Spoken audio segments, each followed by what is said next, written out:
Sarili ko may marat. Ikaw nga tong magaling dun sa dati mong trabaho. Ikaw ang pambato niya. Tapos sarili mong negosyo, nalugi ka? Na-addict ako sa casino.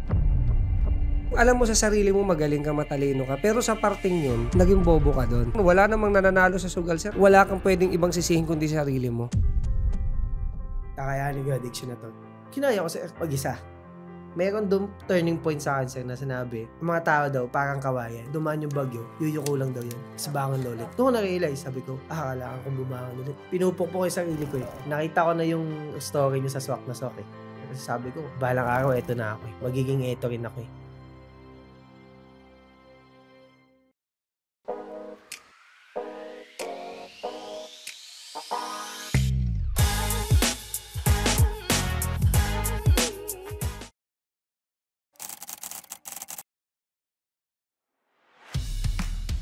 Hi, hello everyone! Welcome sa panibagong episode ng Print Talk. Ngayong araw, makakasama natin ang isa sa pinakamalakas pagdating sa printing services dito sa Las Piñas. Makakasama natin ngayon ang founder ng Imprenta Graphics Manila, walang iba kundi si Sir Eric Del Castillo. Maraming salamat sa pagpunta, sir. Maraming salamat po, Boss Gilbert, sa pag-imbita sa amin. Imprenta Graphics Manila, saan ba nagsimula yan, sir? Ang Imprenta Graphics Manila, sir, ay nag-originate talaga sa Manila. Opo, kaya siya Imprenta Graphics kaya Manila. Ayan, oo. Na kilala siya nung nasa Las Piñas na kami. Nakikita ko, iba't ibang printing services yung mga ino-offer mo. Ano-ano yung mga services na yan, sir? Nag-offer po kami ng personalized giveaways, t-shirt printing, offset printing, risograph, photocopy, Xerox, tarpaulin printing, large format, sublimation printing, t-shirt print. Kumbaga, pag sinabi nilang Imprenta Graphics Manila, lahat ng services ng printing meron ka. One-stop printing shop. Wow. Paano nagsimula si Eric Del Castillo, sir? Tatlo po kami magkakapatid. Bunso po ako. Pinalaki kami ng iwaiwalay. Anong pakiramdam mo nun, sir? Nung watak-watak kayong pamilya? Hindi ko na iniintindi. Parang siyempre bata pa. Okay. Kaisip na ako. Hinanap ko yung dalawang kapatid. Okay. Parang mas gusto kong pumunta sa kanila. Okay. Pero sinabi nga na, sabi sa akin ng lola ko, medyo mahirap dun. So, tama naman siya. Pagpunta ko dun, lahat tata ng pwedeng ibenta para makapag-aral, ginawa namin. Tinuruan kami ng mga lolo't lola namin na para makapag-aral ka, kailangan mong trabaho para sa bata pa lang kami. Tama, kumayod na. Sa umaga, sir, nagtitinda kami ng padisal. Tapos yung kuya ko, sumasama siya sa pangisda sa lola ko. Pagpasok ko pa sa school, sir, banana queue. Dinadala ko sa kantin para mabigyan niya ako ng komisyon. Tapos pagdating ng hapon, ako kukuha ng pabalik. Iuwi ko sa kanya yung benta. Ano yung pangarap mo sa buhay nun? Pangarap ko lang talaga nung bata ako. Makapagtrabaho lang eh. Dumating ako sa 18, tapos makapagtrabaho na ako. Ayun lang ang pangarap mo. Yun lang nasa isip ko, sir. Hindi ako academic na magaling. Ayoko makapagsabayan sa mga to. Kumbaga ilalagay ko yung sarili ko kung saan ako matututo. Fourth grading na, sinasadya ko na po na ibaba yung grades ko. Hinihinaan mo yung grado mo para mailipat ka sa mas mababang section? Opo, doon po kasi sa mas mababang section, ang atake po doon ng mga teacher, slow pace, kasi siyempre hindi nga ganun kagaling yung mga estudyante pagdating doon. Siguro mas matututo ako, mas mananamnam sa akin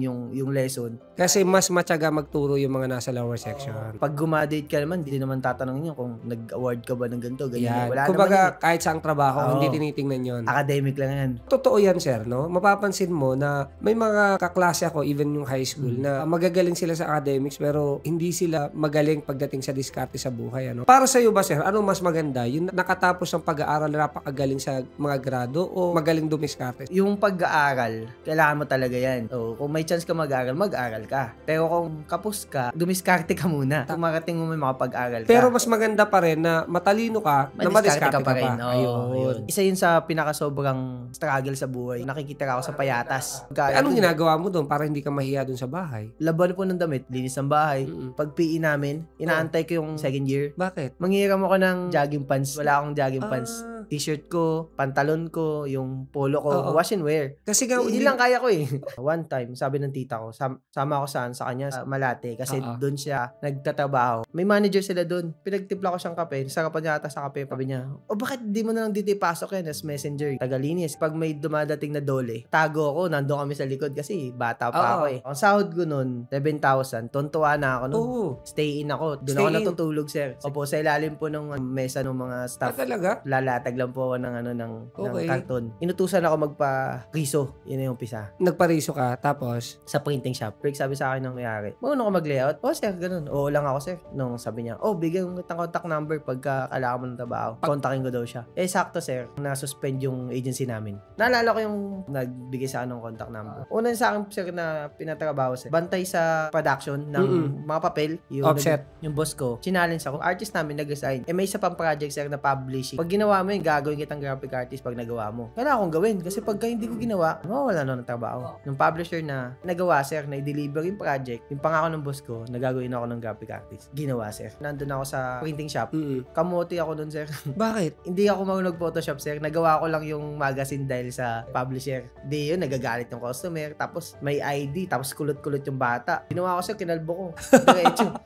Nagalit yung nanay pagbigay. Ganung atake sa akin ng customer. Nakaiya ako sa sarili ko. Anong sabi ng boss mo? Tinatawanan lang ako, sir. Kumbaga, pinupukpok ka niya na aralin mo pa. Tinatawanan lang ako sa tapos sinasabi, tanga mo naman to, gawin mo nga yan. Kasi doon ka matututo eh. Ayun, sir. Pabiro, pero nasaktan ka nun. Sir. Ngayon, sir, pinagtapang ko talaga para hindi mapahiya, sir. Nung nag-18 ako, pinag-manager ako ng boss ko sa Talaga? Ang malupit pa nun, sir, yung kalaban niyang printing, tinabihan niya, tapos ako pinag-manager niya. Tinaningan ako ng boss ko. Buhayin natin yung office. Tulungan mo ako ulit. In 3 months, sir, bumalik yung sigla ng office. Ginawa akong marketing manager niya. Bukod sa basic salary ko, sir, transpo ko, lodging ko, 20% pa ako na sales commission. Lagi niya akong pinupuri na pagka kailangan namin ng benta, andyan ka. Alam ko na talagang paangat na. So sabi ko, nung time na yun, parang natulungan ko naman na yung boss ko. Sabi ko sa sarili ko, parang kaya ko na. Nagpaalam ka? Nagpaalam ako, sir. Ayaw pumayag ng boss ko. Mga 10 beses ako nagpaalam, sir. Kung ganun, na hinahabol ka ng boss mo, mapipilay ang company pag wala ka. Ganun ka kagaling. Ang akin lang, pag may trabaho ko, minamahal ko talaga. Tapa. Na parang akin. Para at least mabigay mo yung best mo. Bakit yan ang dahilan mo sa pagtatrabaho, sir? Sabi ko sa sarili ko, wala akong galingan. Kasi nga, may pangangailangan ako. Kasi alam mo sa sarili mo magagamit sa future mo. At may makakating ako. Ang turing mo sa trabaho, talagang binibigay mo 100% sa 100%, sir. Panahon na yun, sir. Pinag-aralan ko lahat. Simula sa pagsisiro, hanggang sa marketing, hanggang sa accounting. Yan yung maganda, sir, no? Kaya mo siya minamahal yung trabaho mo. Alam mo soon, na pwedeng ito yung magiging negosyo mo. Ito na yung pangarap mong negosyo. Nakita ko yung kita. Napalakas mo yung negosyo. Opo. Nakita mo yung mga dating manager na lumipat at nagtayo ng negosyo. Opo. So, nagka-idea ka ngayon na kailangan kong kabisaduhin lahat to para isipin ko akin tong negosyo. Kasi sa'yo na yung pinagkatiwala eh. Opo. Labas-pasok lahat ng pera, ikaw ang nakakaalam. Ibig sabihin, kaya mo talaga magtayo. Doon ako nagkaroon ng God sa sarili ko. Sabi ko, kaya ko to. Nagtayo na ako ng sarili. Maliit lang. Ang mali ko lang, nagtayo ako 3 kanto sa boss ko. Kinalaban mo yung boss mo. Ayoko talaga siyang kalabanin. Okay. Kasi kahit papaano, masasagasaan mo pa rin yung boss mo. Sir, na-guilty ako, sir. Dahil ako nga nag-manage ng mga empleyado. Lumipat sa akin yung mga matatagal ng empleyado ng boss ko. Sabi nila, mas okay ako magpalakad. Kumbaga, lahat ng kakulangan ng boss mo, pinunan mo. Opo, sir. Lagi ko sabi sa kanila, hindi ako boss. Naging empleyado ako. So, alam ko yung nararamdaman ng empleyado. Yun ang pagkakaiba. Kasi naging leader ka sa kanila eh. Kumbaga, ikaw ang gumagawa, hindi ikaw yung nag-uutos. At alam din ng boss mo na kapag wala ka, mahirapan siya. May galit sa yung boss mo. Nagsabi naman ako sa kanya. Nausapan kasi namin, sir, walang kliyenteng bibit-bitin. Ginawa mo? Ginawa ko, sir. Nag-market ulit ako. Hindi mo talaga maiwasan, sir. Maliit lang yung vicinity nung Manila eh. Umabot ba sa punto na nagkakaharap kayo ng boss mo at nagsabi siya sa'yo ng sama ng loob? Opo, pero naging proud siya rin sa akin, sir. Pero masasabi mo kasing hindi na siya galit kasi tumagal na eh. Pero nung umpisa, mainit yun. Opo, nung una talaga. Talagang may galit siya nun kasi pwede ka naman magnegosyo sa ibang lugar eh. Opo. Pero at the end of the month, nag-usap kami. Siguro yun yung isang way bakit sinarado na rin yung unang printing shop. Sinarado mo? Nalugi ka? Mismanagement, sir. Ikaw mismo yun? Ako yun, sir. Ikaw nga tong magaling dun sa dati mong trabaho. Ikaw ang pambato niya. Ikaw ang nakapagpalakas. Tapos sarili mong negosyo, nalugi ka? Opo, sir. Masyado ako na-overwhelm ko, sir, sa bata pa ako. Oo. Malaki na kinikita ko. Nagkaroon ako ng bisyo. Na-addict ako, sir, sa pagsusugal sa casino. Okay. Diyan ka ngayon nagkamali. Ano yung dahilan? Sino ang nagbulong sa'yo o nagbuyo sa'yo para pasukin yung pagkakasino, sir? Meron po ako naging kliyente. Doon po siya nakipag-meeting sa akin sa casino. Feeling ko, sabi ko, ang bilis ng pera dito. Nananalo ka eh. Hanggang dumadating sa point na napapabayaan ko na yung opisina. Oo. Ikaw ang buhay nun eh. Oo, sir. Kasi ako yung puso nun eh. Tapos pumapasok sila. Hindi na ako nakikialam sa marketing kasi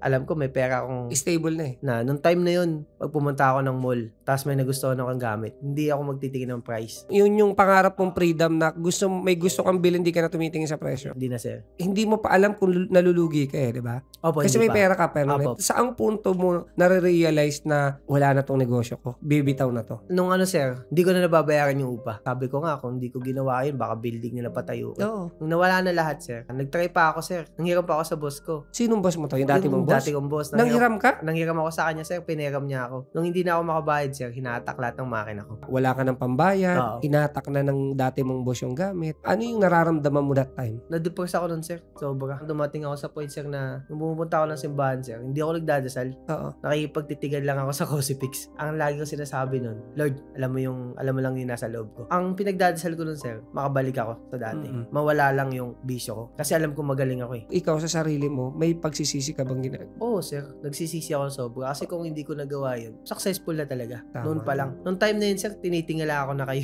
Nakita ko na yung story niyo sa Swak na Swak eh. Sabi ko, balang araw, eto na ako eh. Magiging eto rin ako eh. Bata pa kayo nun, sir eh. Hanggang nag-endpoint ako, sir, na kailangan ko magtrabaho ulit sa kumpanya para malaman ko yung value ng piso. Para bumalik ako dun sa negosyo na babalyo ko na. Noong una, sir, denial ako. Hindi ko sabi ko naglalaro lang ako. Pero alam mo sa sarili mo na addict ka na? Oo, sir, na nalaman ko na kasi nawala na lahat eh. Oo. So, ang hindi na normal yun, sabi ko. Tapos inamin ko, sir, umuwi ako sa bahay namin. Sir Eric, matalino ka eh. Alam mo sa sarili mo magaling ka, matalino ka. Pero sa parting yun, naging bobo ka doon. Nagpakatanga ka doon sa mga bagay na alam mo sa sarili mong mali. Wala namang nananalo sa sugal, sir. Opo, sir. Diba, lahat ng mga sumusubok dyan, inuubos lang. Laging ang bahay ang laging nananalo. Wala kang pwedeng ibang sisihin kundi sarili mo. Oo, sir. Anong sinasabi mo that time? Parang gusto ko na mamatay, sir. Sayang yung mga pinagpaguran ko. Ang sabi ko, tanga ko naman. Bakit ko, nasa peak na ako, ganito. Nung time na success ka ba, sir? Nagsisimba ka ba dati? Isa pa yan, sir. Nung time nung success pa ako, sir, kahit linggo tinatrabaho ko yun. Hindi ako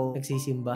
Nung time na lugmok na ako, sir. Nung nadapa ka, tsaka mo naalala na may Diyos. May isa akong kaibigan, sir. Tapos sobrang ganid ko, sir, na bumawi. Dinala niya ako, sir, sa Peace, Manila Bay Area. Oo. Yung kay Brother Bo. Oo. Nung una, sabi ko, ano ba to? Pinasukan ko yung mga worship sila. Bible study pala. Nung sir, nung tataas ng kamay, mga ganun. Tapos B sila, ganun. Meron doon turning point sa akin, sir, na sinabi, ang mga tao daw, parang kawayan. Bakit? Pagka daw dumaan yung bagyo, yuyuko lang daw yan. Tapos bangon ulit. Ikaw? Pagkataas ng bagyo. Doon ko na-realize, sabi ko, kailangan kong bumangon ulit. Pa akong kawayan, sabi ko. Ginagano ko sa sarili ko. Ano pa din, continue pa din na pinupukpok ko yung sarili ko. Sabi ko, kakayanin ko addiction na to, ganun. Kinaya mo? Kinaya ko, sir. Mag-isa. That time, sir, nung tumatak sa isip mo yung kung ano yung pinreach sa'yo, sir, dala-dala mo yun? Dala ko yun, sir. Pag nagsisimba ako, sir, ganun ginagawa ko. Tapos hindi ako madasalin. Pero lagi ko naisip yun. Sabi ko, dadasal lang ako. Nung time na bumagsak nga ako, ang daming nag-judge, nilahit ako, sir. Dahil ko sinasabi sa sarili ko, nagkamali lang ako. Pero hindi ako habang buhay magpagkakamali. Alam mo sa sarili mong kaya mong ulitin yun? Kaya ko. Kasi doon na ako sa process. Yes. Meron kang skill set at the same time, kaya mo naman talaga mag-manage sa negosyo. Ang nagkamali ka lang sa cash flow. Kaya sa mga viewers natin, pinaka-importante, bago kayo magsimula ng negosyo, kahit magaling ka na sa Photoshop, kahit magaano ka nakagaling, paano kumuha ng kliyente, pinaka-importante, lahat ng receivable, payables at lahat lang labas-pasok ng pera sa company, pag-aralan nyo munang maigi. Kasi dyan nagkakamali yung karamihan sa atin. Akala nila kumikita na tayo. Yung pala na isasagad na natin yung presyo, nagpapagod lang po kayo. Ang sumunod dun, sir, nag-apply ako sa call center, sir. Technical ako dun, sir. Ngayon, sir, may natitira pa akong cutter platter. O wala na talagang pera, sir. Nasa id ka pero may natira kang equipment. Okay. Mag-maker computer, tsaka isang printer.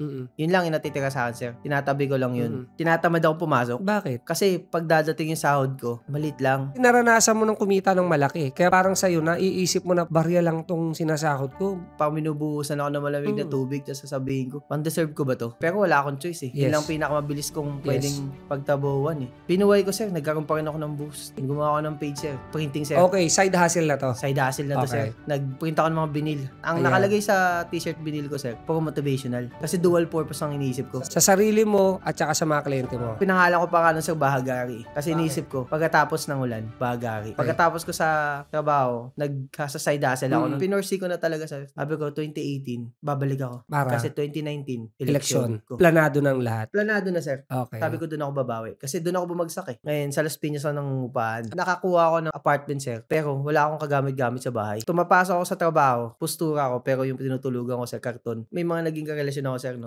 Sa tabi ko, sir, na yung mga dati kong business permit, DTI permit, nakatabi lang kasi yun yung pinaka-inspiration ko na sabi ko, babalik ako eh. Pinapakita ko pero hindi niniwala sa akin. Kasi nga, nakita nila ako na ganun yung buhay. Yung misis ko na ngayon, sir, pinakita ko sa kanya yun. Mag-girlfriend pa lang kami nun, sir. Nagkita din kami, sir, sa simbahan. Pinakita ko sa kanya. Nauto ko siya sa... Nagpapabida ka lang sa kanya eh. Oo, na-pitch ko siya, sir. Siya lang yung naniwala. Sabi ko sa kanya, ito yung ano ko, dati ko. Ganito kinikita ko. Ang yabang pa nga ng sabi niya sa akin.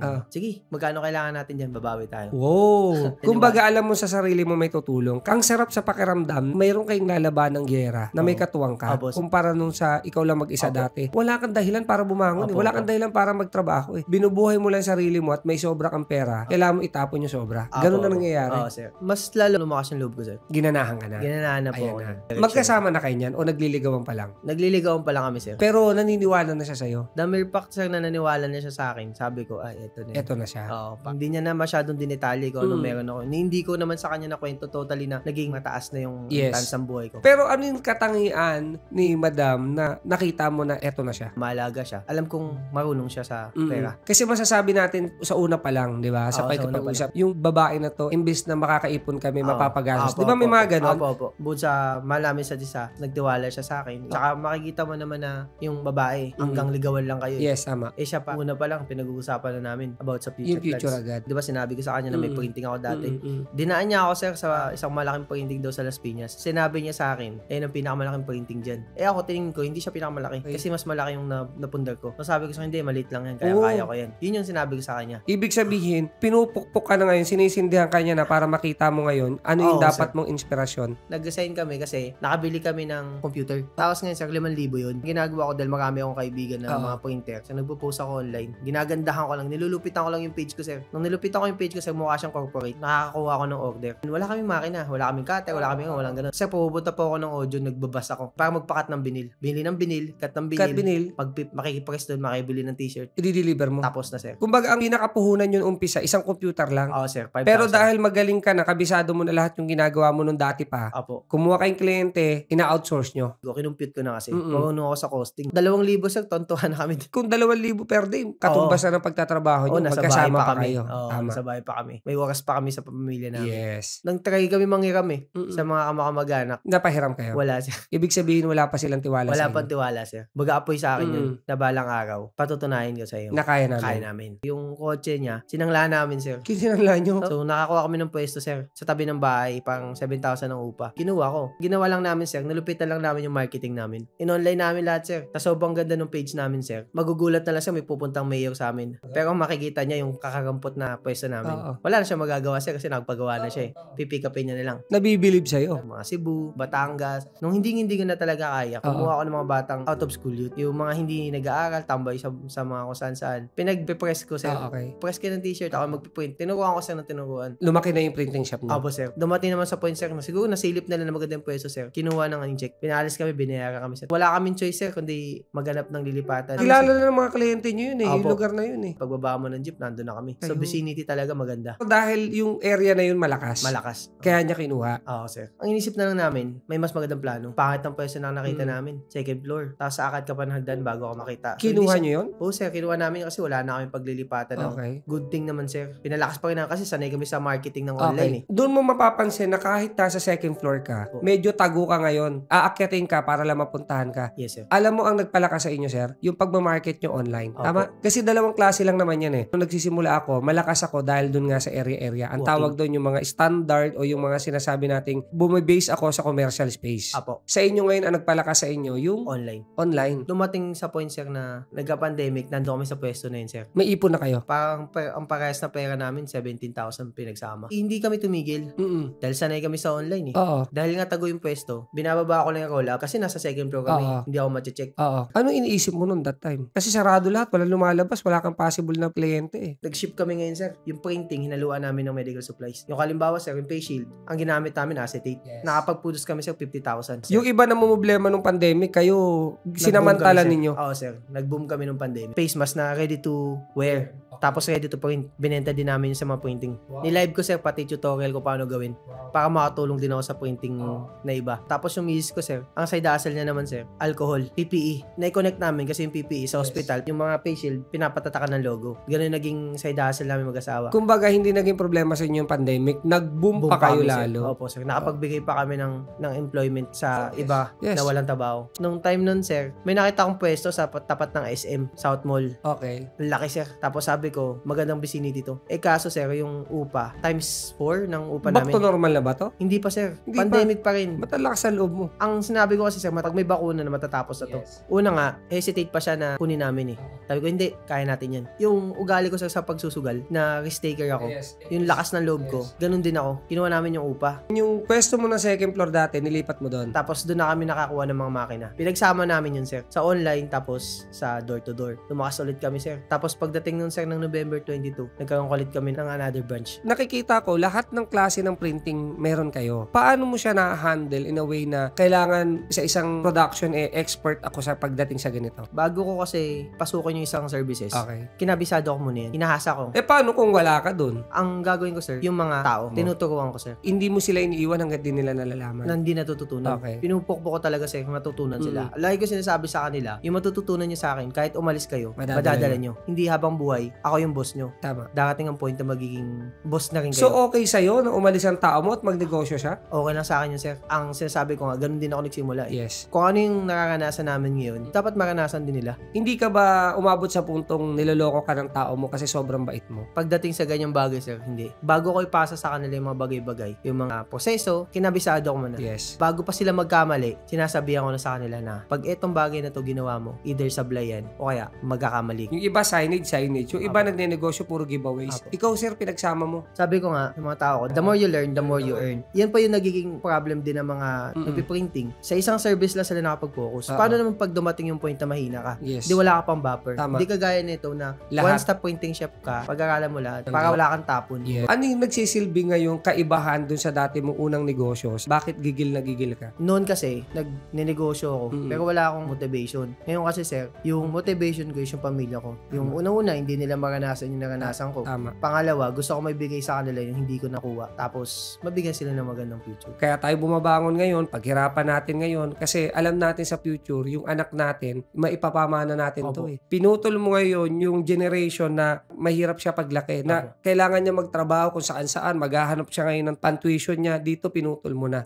Lahat sila, yung pamilya mo, at yung iba pong mga tao, alam nila na magiging maayos yung buhay nila dahil nasa iyo sila. Yung franchising mo, sir, nandyan na, tapos mga iba pang mga printing services, pwede mong i-promote sa ating mga viewers, sir? Kami po sa Imprenta Graphics Manila, main branch namin sa Las Piñas, sa harapan ng SM South Mall. Lahat po ng printing services in-offer namin doon, from personalized giveaways, t-shirt printings, corporate giveaways, DTF, signages and billboards, tarpaulin printers, lahat po nandun. Same as well po doon sa Paranaque branch namin, sa Aguirre branch. Magiging model unit po on the near future is yung Imprenta Paranaque for franchising. Ngayon po nag-uumpisa po kami ng mga sublimation apparel. You may contact us on Facebook, Imprenta Graphics Manila, Facebook page, email us imprentagraphicsmanila@gmail.com, or you can call us 0927-0054290. Maraming salamat. Nakakabilib ang istorya mo. Imagine mo, nagpakahirap ka nung bata ka. Kumbaga, walang ibang tumutulong sa'yo. Naging independent ka. Pagkatapos, eto ka na ngayon. Napaka-successful mo na. Maraming